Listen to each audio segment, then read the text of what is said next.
Don't open that diary. If you ever find a diary in a library with your name on it, don't open it. I didn't listen, of course. The battered leather journal was wedged behind a row of medical encyclopedias, just sitting there with Alex scrawled in looping, familiar handwriting.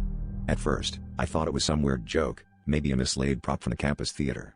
But when I flipped to the first page and found last week's argument with my roommate described in eerie, word-for-word detail, my hands went cold. By the time I realized every entry mapped out my own memories, mundane, private, even shameful, I was already hooked, and there was one page left. I spent the next few hours cross-referencing dates, desperate for any sign of forgery.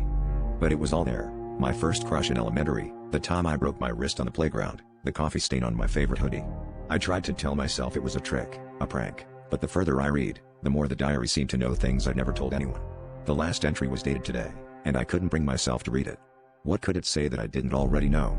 But the curiosity gnawed at me, whispering that the answer was just one page away.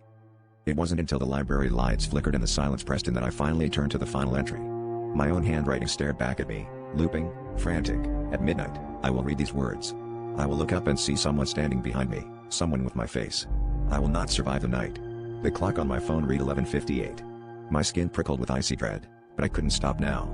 I forced myself to keep reading, heart pounding louder with every second. As the ancient clock in the reading room chimed 12, I felt the air change, heavy, electric. The shadow in the reflection of the library window sharpened into a figure, my face twisted in a smile I've never worn. I dropped the diary, but it was too late. Before the darkness swallowed me, I understood: some stories are written to be finished, and some endings are impossible to outrun. If you find your own life written in ink, don't turn the last page. Some truths are better left unread.